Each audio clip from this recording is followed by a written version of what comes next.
We're Byron and Gill, two hands-on people with big dreams. In 2024, we jumped headfirst into our off-grid dream and purchased a 100-acre block at Mount Binga. After relocating here in 2025, our big goal right now is transforming this incredible century-old Ashgrovian Queenslander into our forever home. This isn't just a renovation, it's a complete transformation, a huge project demanding a lot of energy and time, and it's going to take everything we've got. And we'd love to have you along for the ride. Every challenge, every triumph, every step of the way.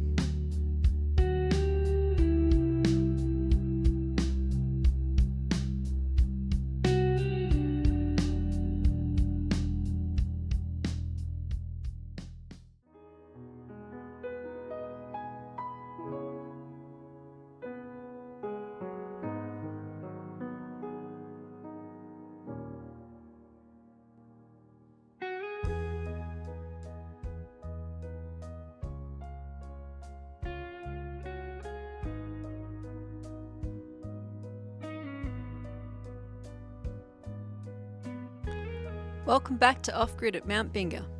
In this episode, we get started on painting the exterior of the house, and Byron finishes off the guttering for the carport, finally. We hope you'll stick around for this one.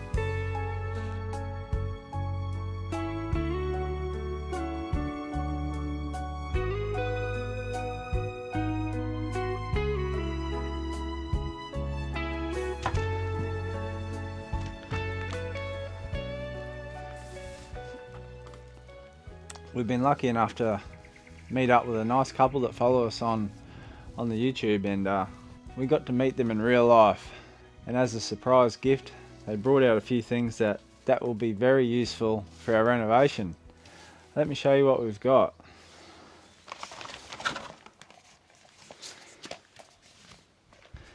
We've got some of these inflatable leveling wedges. Now these are just unreal, because sometimes up here I'm working by myself and I'm lifting stuff, especially when we get to doing these doors. These are going to come in very handy. These are a little lifting wedge you put underneath the door, and you can pump it up with your foot.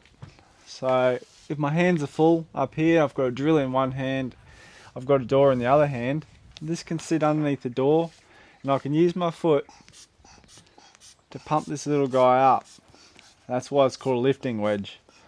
It can lift up to 150 kilos, which is just unbelievable. Then it has a little release valve here, and you can let it down. That helps for adjusting up and down, I guess. There's a little pack of those. That's fantastic. Then we've got a new standing knife and 100 blades. These guys here are going to last us a long time, and every man needs a knife in his tool belt. On the bench, on the trailer, over there on the floor. You just can't have enough knives. So thank you, that's excellent. 100 blades, that'll keep us going. Something pretty special, which I think's unreal, is this soft little knee pad. Now we do a lot of squatting down, and I do have a callus on my knee there. That's from years of bending down on the floor. And I've always wanted to get one of these, but never have. Guess what? Now we've got one. And we're going to actually test it out today. You'll see that in a minute. But I couldn't be more happy and more thankful for our friends that brought these gifts out to us. We met up with them, we had a great chat, and it was so nice to meet you both. So thanks again. All this stuff's going to get used, and we can't wait to get stuck into it.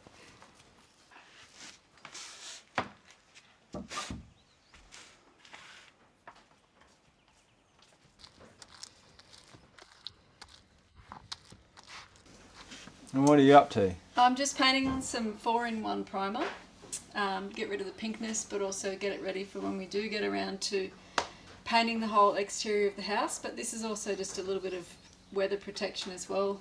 This area does get a bit of rain from time to time, so we just thought we'd test out the new little knee board and put my painting skills to the test. What tool you got there? I think it's just called a roller. So it's a little mini roller, and I gave Jill a little few instructions before on the mini roller. We're not going to use the paintbrush here. We will eventually for some other work, but to get this wall done quick and efficiently, we like to use the roller. So she's figuring it out. We get a nice texture. Doesn't always roll though. Doesn't always roll. It's about the pressure you apply and the angle you put it on. So your body's in the wrong position at the moment, so if you moved more central and your weight was more central, you would then not skid it out. But anyway, Jill will figure it out. So we've been working the corners first. We want to get that roller right in up into the corner.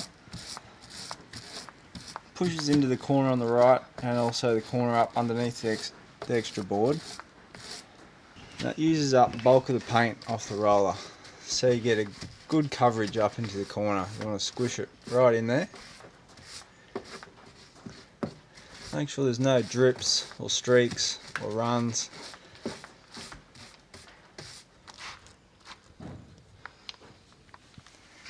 And then you fill the roller back up.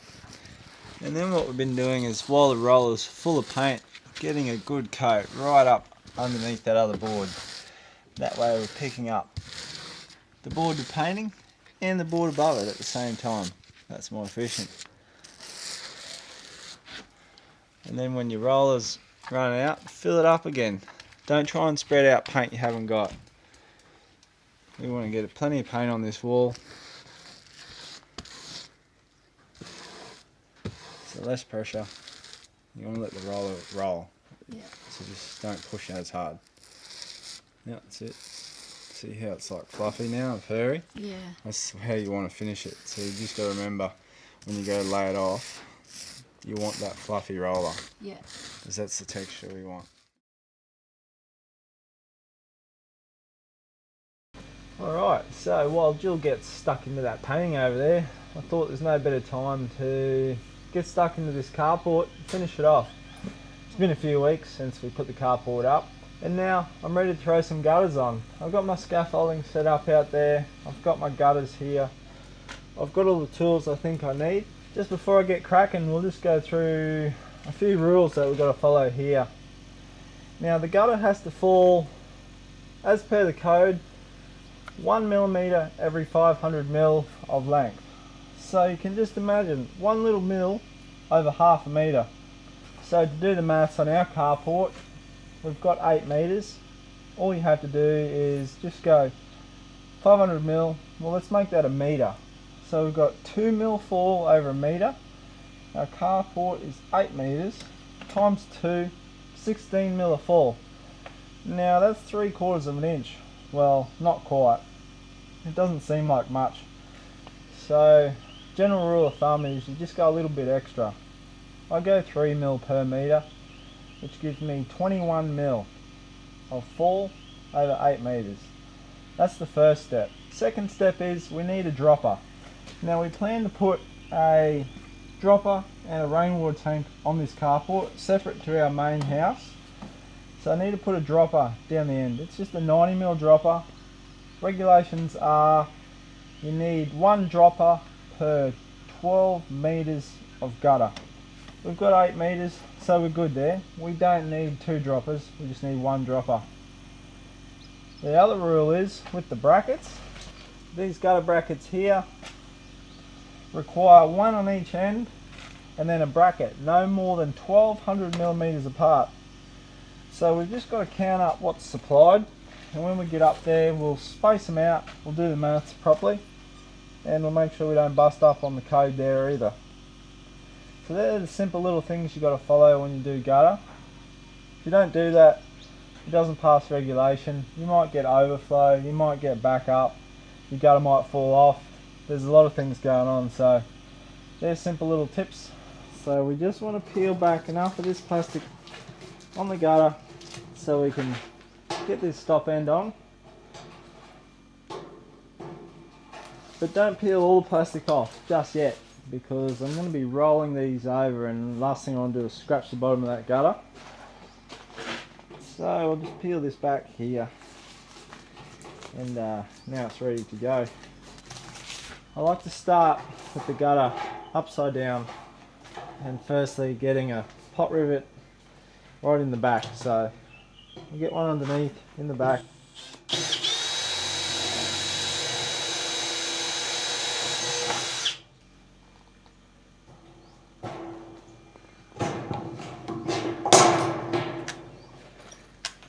Now I'm going to let these rivets hit the floor, but if you're doing this on a job or at home and you don't have a mag broom, pick them up straight away. They are the worst thing to get in your tyre, so pretty sharp little things. So we've got one on there, we'll get another one underneath.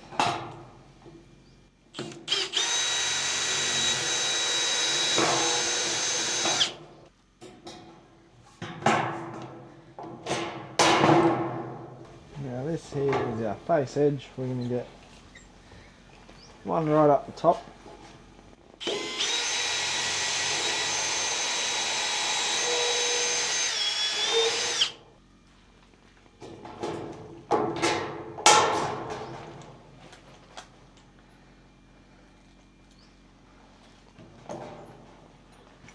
Get another one down here in this corner.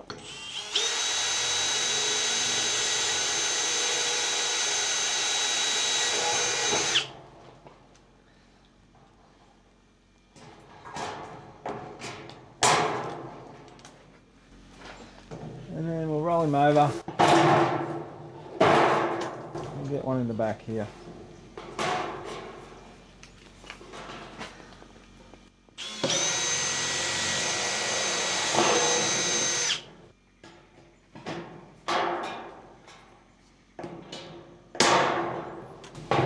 Okay, well, that's pretty simple. We've got one stop end on. That's going to be our high side, closer to the house. So there won't be a dropper going in this one, it'll be going in this one. So I'll speed this up and get this done.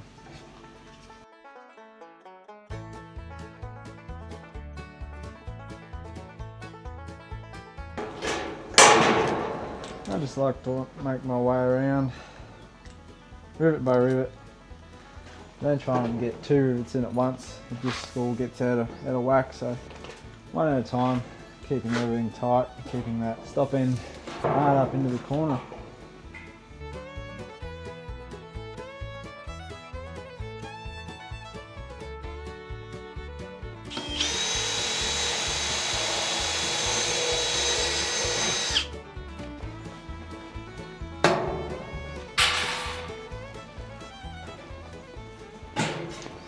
Okay, this is our little dropper we've got to get on. Down this corner on the fall side. Normally if you have a house, you've sort of got to consider where the windows are, where the doors might be. There might be a brickwork or some feature that you don't want to downpipe in, so it's very important to consider where these droppers go. You can move them around, like I say, there's a 12 metre limit on these. If you put one at 8 metres and another one 5 metres away, that's okay, but don't ever step over 12 metres. We don't have anything to line up here, I've just got a post, and I'd normally love to run the dropper straight down the post, but because my post is hard into that corner, the dropper itself would have to be right on the edge of the gutter, and I just don't like that. We plan to have a water tank just out here, so I can bring this in a little bit, maybe 150 mil to the center. That way not much water is getting stuck beyond this, it'll still fall into this, and it's as close to that end as possible. Then I'll get my bracket on the inside of that and I'll hold it nice and strong.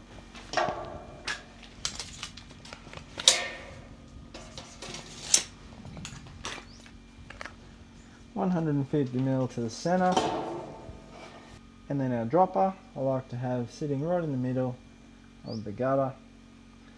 Makes everything a little bit easier. Go ahead and mark that out. Hold it nice and steady. Nice big mark. There's the piece we've got to cut out. So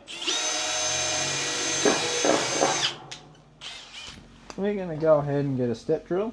If you haven't got one of these, do yourself a favour and go and get one. They're only about $200, cheap, worth it.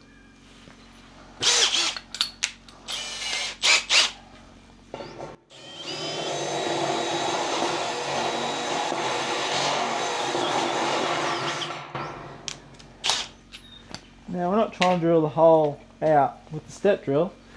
We're just trying to make enough space for our tin snips to get in.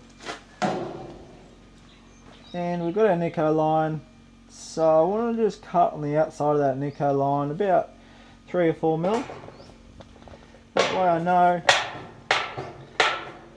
that the dropper will fit straight in. These tin snips for all this work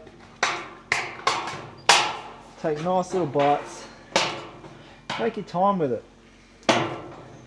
As you can see there, we've got a nice little cutout. That's as neat as I can do. Yeah, there are a few scratches on it. It's unfortunate, but most of the time the downpipe, the PVC downpipe, will get in there and cover most of that. So let's see if it fits. Absolutely like a glove.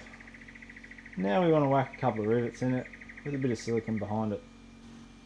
And just like that, we've got our dropper fitted, all siliconed up. Nice and tidy. Silicone is just oozing out everywhere, which is exactly what you want. I'll get my little soapy water down and tidy that up.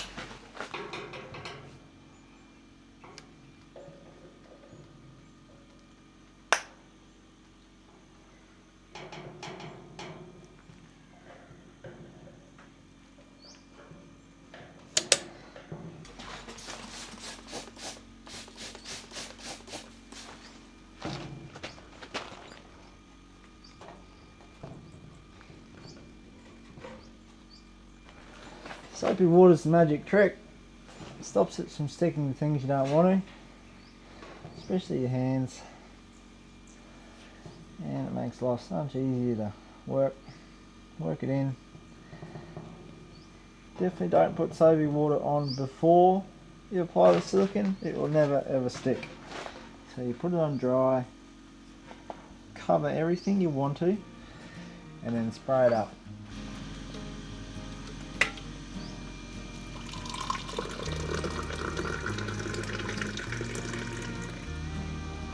Smoke time.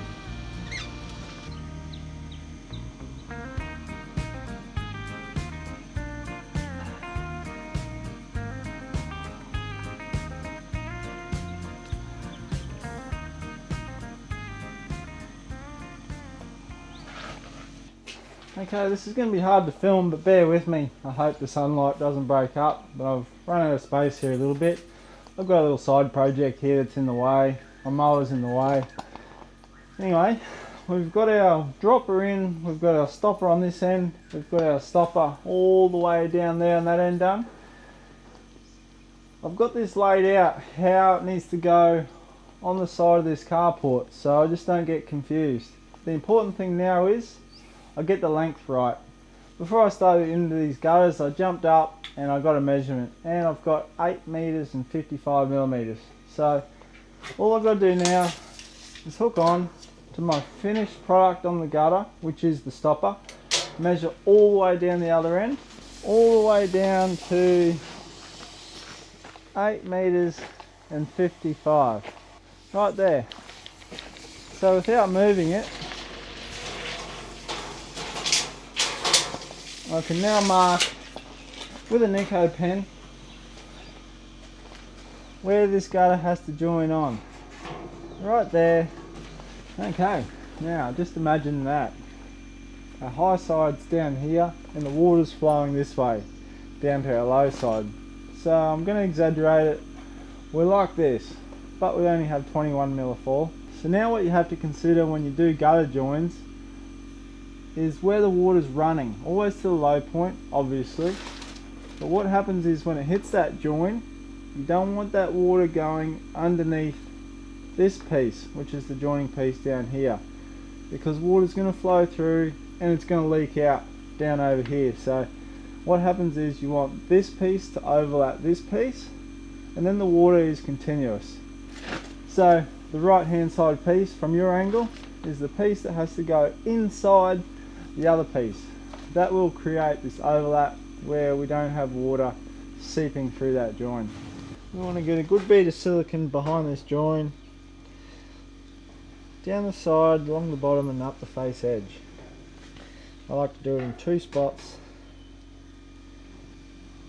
just so you know it definitely isn't going to leak.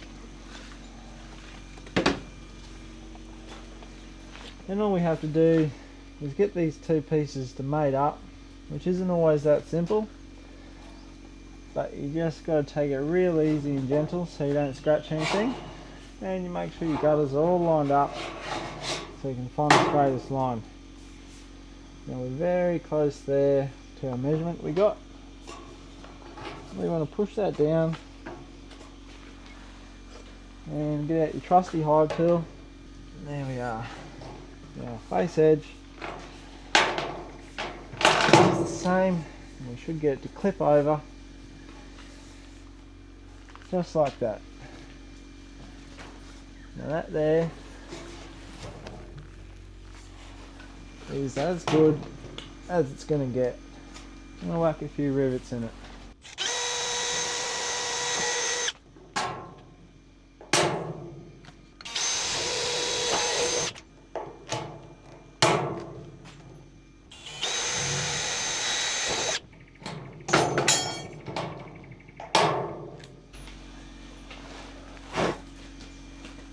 Before I forget, we best seal up this join. Even though we've got 2 beads underneath in the join, it doesn't hurt to get another bit of silicone on it. We've also got a silicone around these rivets in the join. Get a good blob on them. Silicone's cheap.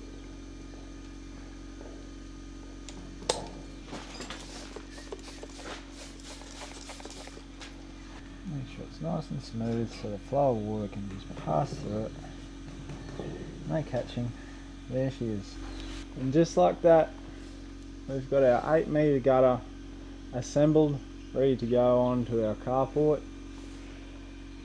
We're going to let it dry here for a while. We'll get up on the scaffolding and we'll set our brackets.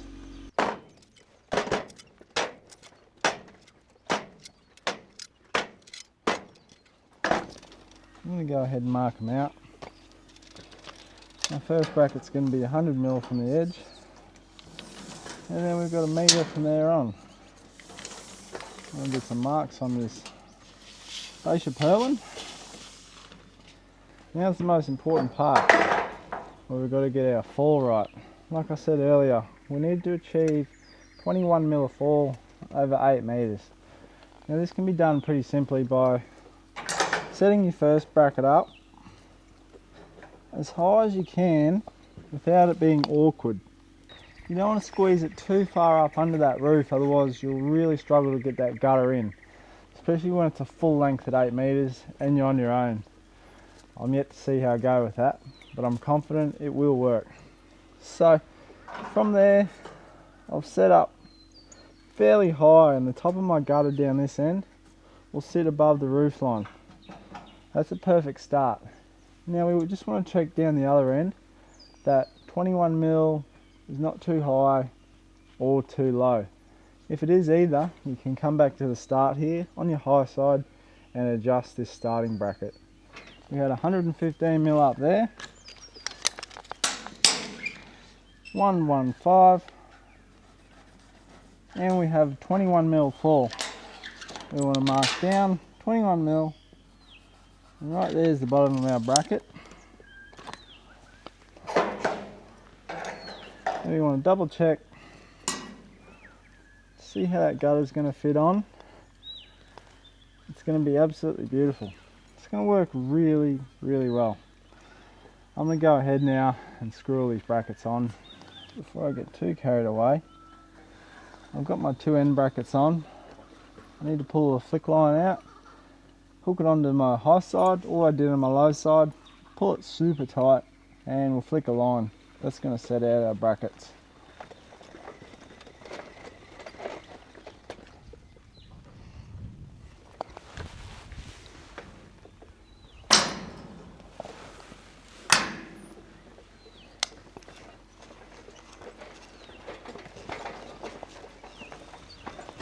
Now we can get on with screwing our brackets off. I've got it set out at 1 metre intervals within code. I've got my fall 21mm over 8 metres within code. Now I've got my blue line flicked. All I've got to do now is go along one by one and screw these brackets off.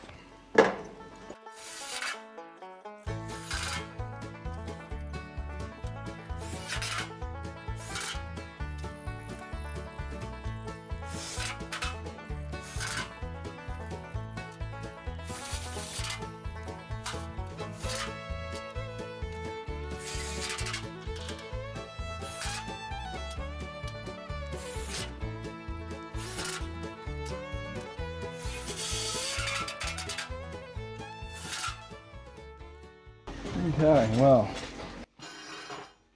let's see if this is possible.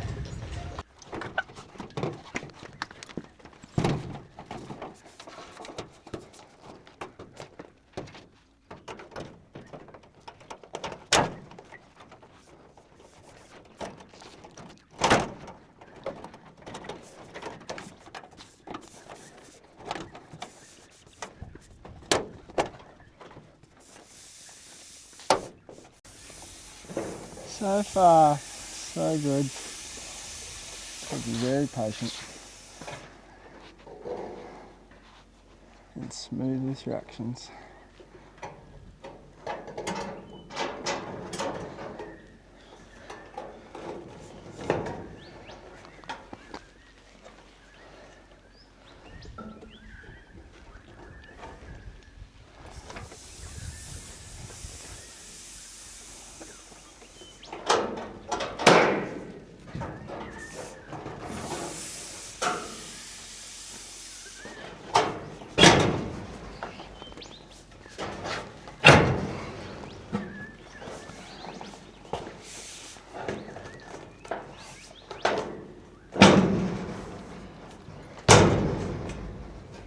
And just like that, it is possible to put up an 8 metre piece of gutter on your own.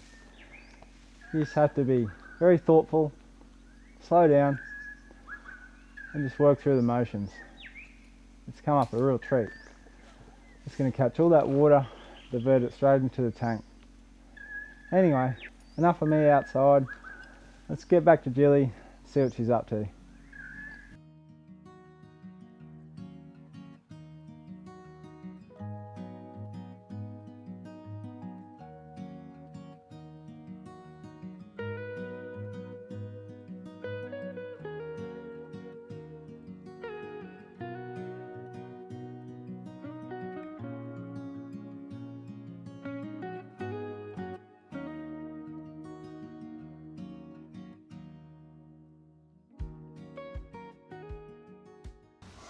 So while Jill works ahead, getting that primer on, these walls are dry enough behind here for me to start no-more gapping.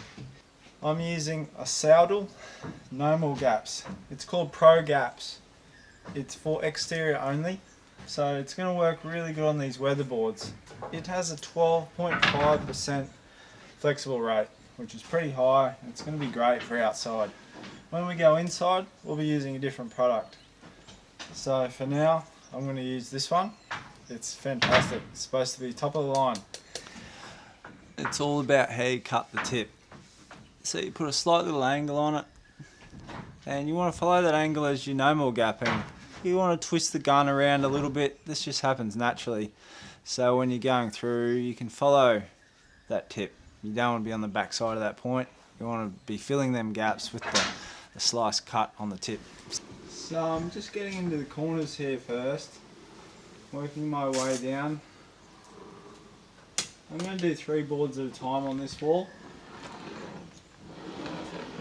And then my bead is as consistent as it can be.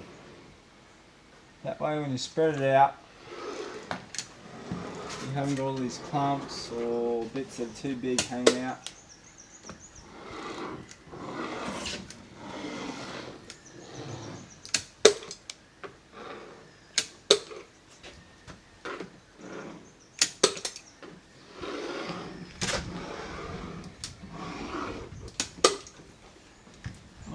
There's 3 boards. Now I carry around a wet rag with me. You want to have a wet finger. Don't ever do this with a dry finger. It just doesn't work. Wipe off all the excess, and at the same time I'm wiping, my finger's getting wet again. And then it's all about even pressure. The more you push, the more it's going to squeeze out.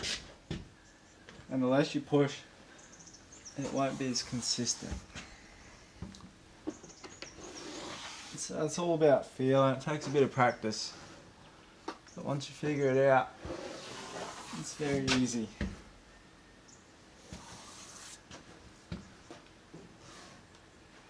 And just like that, 3 boards, no more gap, ready for top coat. So now I've moved on to the big long wall. I'm not really sure whether the technique I've been doing is going to stand up. So I'm going to ask Byron what the best way to do this is so I don't get in trouble for doing it wrong. Jill, you won't get in trouble. It's all about learning and we go through the process. So it's the same as before. You want to get a nice wet roller and you work out of the corners. On these big long walls, you don't want the edge to go dry. So we're going to do 2 boards at a time and we're going to work our way along. So we've got our corner ready to go.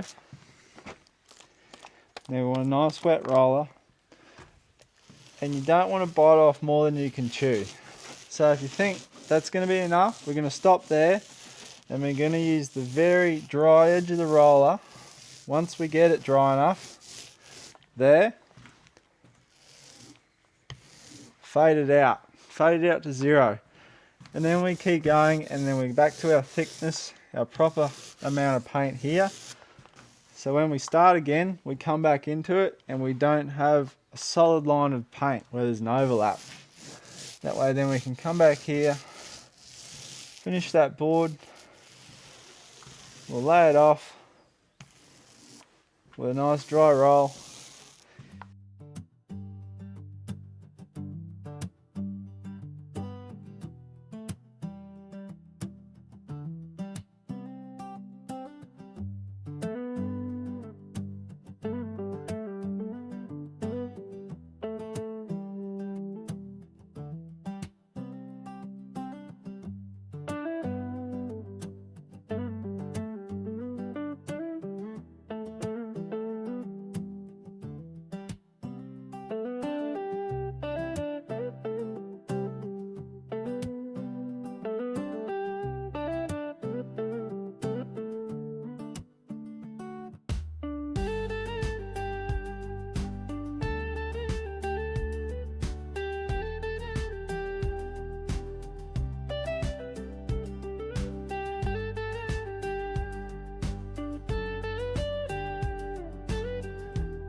Just walking up the hill, start another day, well, another morning at the house. I think I'm going to try and finish off some of the painting today. But Byron's got a bit of a plan for how to scoot along to paint the top of the boards on some sort of rolling dolly scaffold system. So that might be what we focus on this morning. It's an absolutely beautiful day here today. We are very, very, very fortunate to live where we live. We definitely don't take it for granted. But the lawn's looking really good. Byron's been having a few hours or more on the mower while I've been in Brisbane for work, and it's a never-ending task. Anyway, let's get up there. Something like that. Oh, well, that's all crooked. Is it like angled like that? I don't know.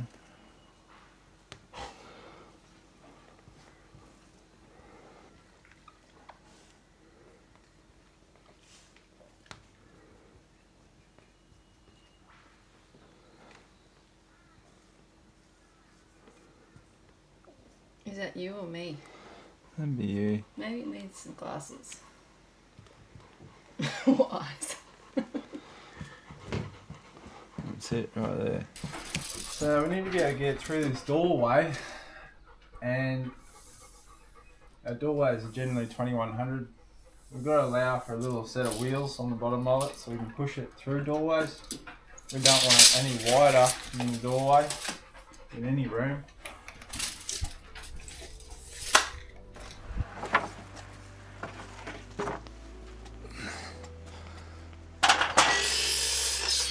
We'll need more stuff, but that's a good start. That's better.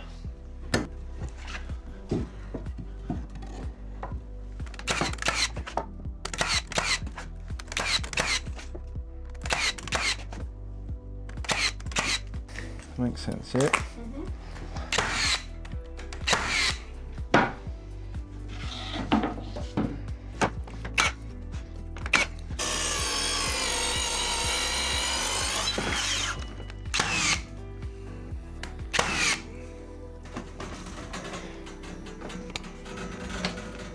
This will save us climbing up and down ladders. Now we can finish painting this wall. Oh yeah, it's going to be great. Works well. It actually really does. Yep, It's should be actually right. kind of fun. Yep. So now that we've painted on a fair bit of primer to some of the walls that we've rebuilt, we've picked up a 1 litre tin of Taubman's Milk Cloud colour. So this should be not a stark white, but not a full-blown cream either. So hopefully somewhere in the middle. So it's pretty early here. It's about 10 to 8 in the morning. Sun's coming from the eastern side. So we're going to paint a wall here to show what it looks like in broad daylight. And then we'll also paint a wall on the other side on the veranda, which is probably fully in shadow for most of the day anyway. So have a look at the two different ways that it looks like.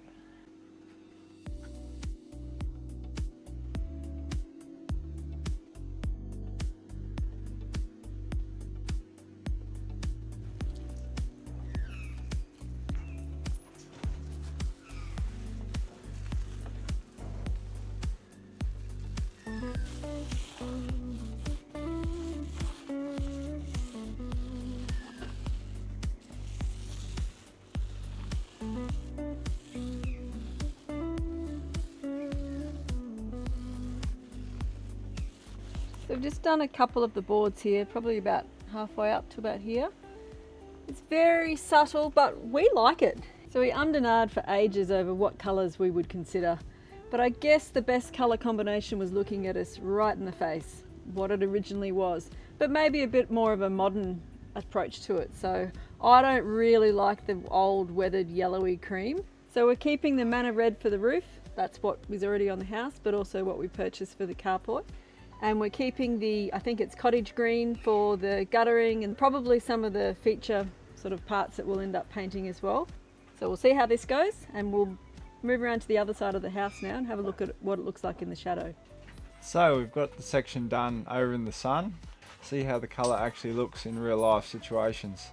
So I'm going to get a little first coat on this wall and see what it looks like.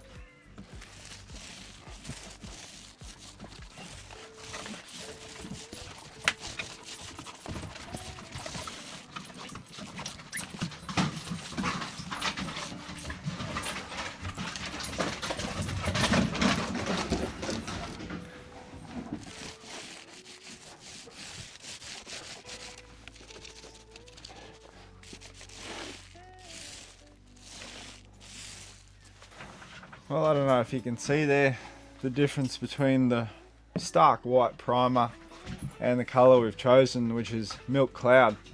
That's just the first coat, and in the shade I can definitely see it and I really like it. So let's head back around to the sunny side, see how that's going, see if we can see a difference just with contrast of light. Okay, so we've got our first coat dry. I've given the wall a very light sand just between coats. So now we've got to throw our second coat on and really have a look at this colour.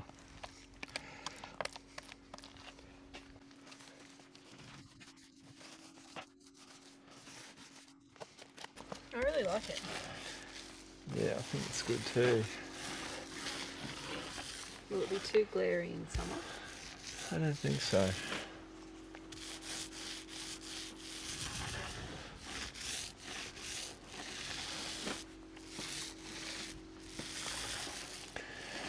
probably really hard to pick up on the camera the difference between the undercoat white and this colour, but in real life it's actually different and it's quite nice. I think we'd be pretty happy with that colour. I really like it. Alright, so that's the sunny easy. side of the house. 1, 2, 3, 4, 5 boards. We'll do one more. There's 2 more done. Is there 2 more? Good thing I got the boss on site.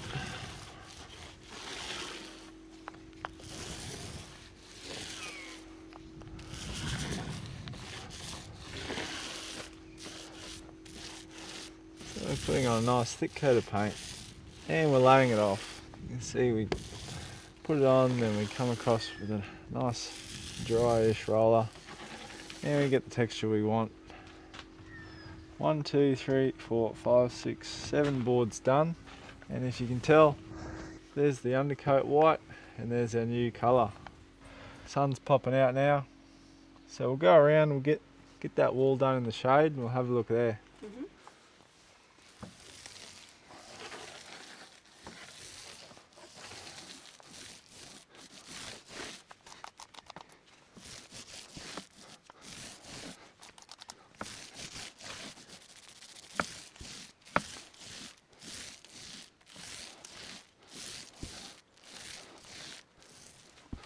Well, just like that, we've got our second coat out of the sun, done. Looks quite different in the shadow, I think. I think it's a lot warmer Yeah. than I expected it to be. You can really tell here, more than on the sunny side where we have a real stark white, and that's the undercoat, and we've got our 2 coats of our chosen colour on, and it's our first colour we've picked, and I'm happy with it. I'm happy with it.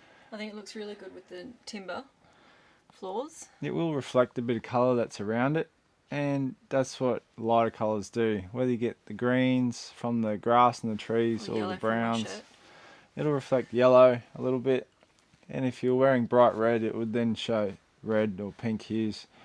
So I think it's really good. Yeah, I think it's really good. Excellent. I'm surprised how easy it was, but also I think we'd be happy with most colours. Yeah, well, it's just the colour we've both decided on. Yeah, we went it's through not about a colour. 5. It's not a colour I picked specifically or Gill picked. It's a combination of meeting in the middle, and we're both happy. So that's a great start. One of the trickiest things is trying to pick paint colours, especially when you don't agree on it. So we've kicked the goal here. Now I have to pick the inside colour too. Yes, we do. This is us jumping ahead and showing the painting, which is probably too early in the job, but it's a crucial part of the build for us because we needed to pick a colour, and now when we get spare time we can just get out the roller and, you know, start getting some colour on all these walls where we've got primer done. It's just a little gap filler. But also showing us a bit of what the end might look like and keep us excited. Exactly right. This will keep us motivated to keep going now. So thanks for tuning in. Thanks for watching. We hope you enjoyed this episode. And we'll see you in the next one.